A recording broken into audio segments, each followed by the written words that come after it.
if you can't draw inspiration from everything in your life, you'll be stuck being one-dimensional for the rest of your life.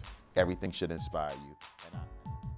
And I realized that I had an ability to really reach people with words when I was about 12 years old, 11 or 12 years old, when my father had a class and we had to go to a male facility, a male jail, and I had an opportunity to talk to men who were probably 4 or 5 times my age, and they sat in the room with my father and his professors sitting by, and they stopped and they said, yo, whoever you are, whatever you've been reading and studying, don't stop. I didn't have men. I believe that what God had put in me had men older than my father weeping, wishing that they could talk to their sons and their daughters. After that, you know, I've been always called Preach, Rev, Bishop.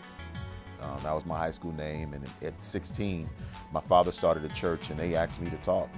So I got up and I preached my very first message. So it's been in me for a long time, just doing it.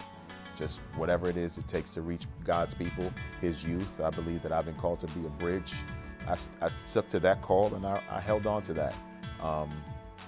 Here I am, a few years older, pastoring my first church, and the rest is to be told.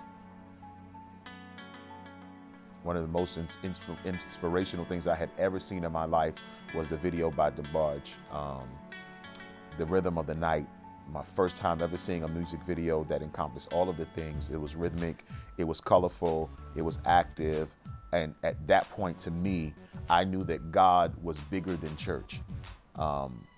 Because for anybody to do anything like that, I knew that their creativity had to come from more than school. The way I've been hardwired is definitely different. And the place that our church is located is full of people who want to be the same, who will mimic one another. You know, my older brother went to jail, I'm gonna go to jail. My older sister, my aunt had a baby at 16.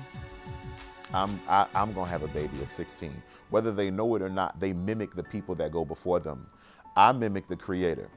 I mimic God the Father. And I believe that my creativity should be seen the same way we see it in the very beginning, that my entire world now should become creative. The impact I'd like my creative mind to have on my ministry, my church, not my church, the church that he has allowed me to lead, in that location and the other locations that we plan to launch, is this, that church will be cool to the unchurched, but not just to the unchurched, also to those who've been to church and left because it looked like a cookie cutter process.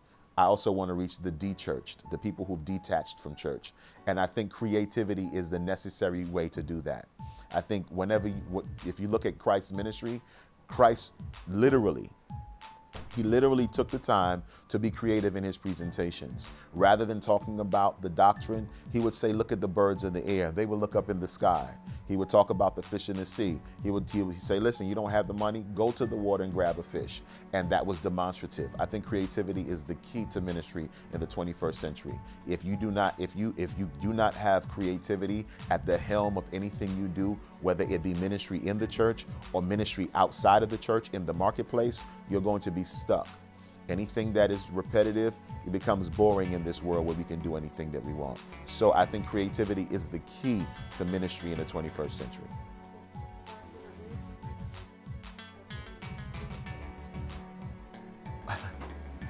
My name is Nelvern Samuel, and I am a pastor. I am a thought leader. I'm a visionary. I am a fashion consultant. I'm a choreographer. I am a singer. I am a songwriter. How much tape do we have? I'm everything that you need me to be.